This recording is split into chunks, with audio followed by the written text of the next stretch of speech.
Across the world, we drink about 2.25 billion cups of coffee every day.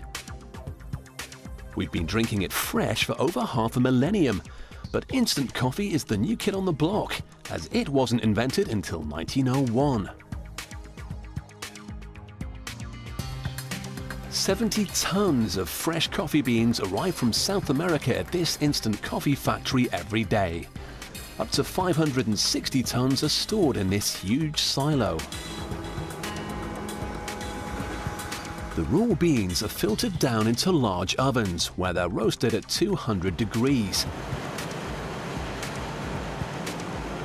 This is where they get their characteristic coloring. They're stirred constantly to make sure they're evenly roasted without burning. From there, the beans fall down into an industrial mill, where they're ground into a coarse powder. This plummets down into one of 8 huge coffee machines where the flavor is forced out by hot steam and pressure. They brew up enough fresh coffee to wake up an army of office workers. 18,000 liters in just an hour. The coffee is heated until it's condensed into an extract, and that's spread onto a conveyor belt which will take it away to the next station, the freezing hall. The workers have to wrap up in thermal clothes to protect themselves from the Arctic temperatures, minus 50 degrees Celsius. To lock in the coffee's aromas, the extract must be frozen solid, at least as cold as minus 40 degrees. At the end of a 30-meter-long conveyor, it's broken up into granules.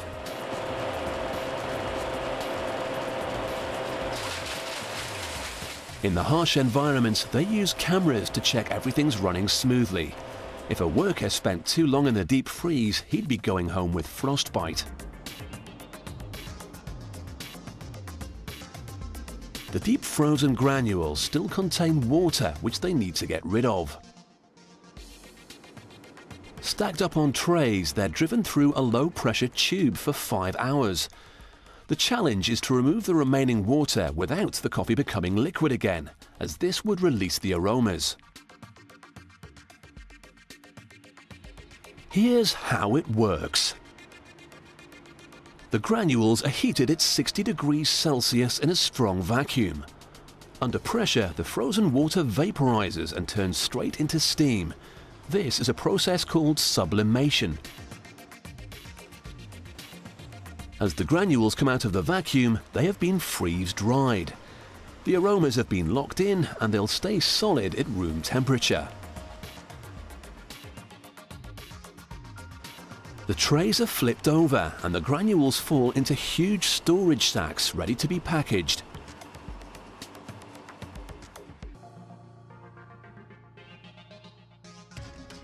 The jars whiz along a conveyor belt and are filled in less than a second.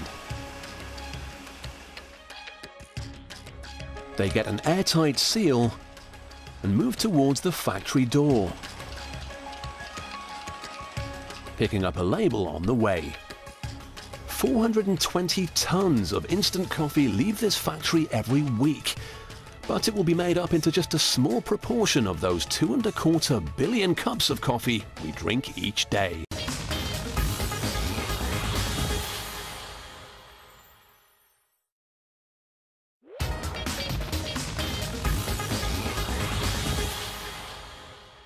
Across the world, we drink about 2.25 billion cups of coffee every day. We've been drinking it fresh for over half a millennium, but instant coffee is the new kid on the block.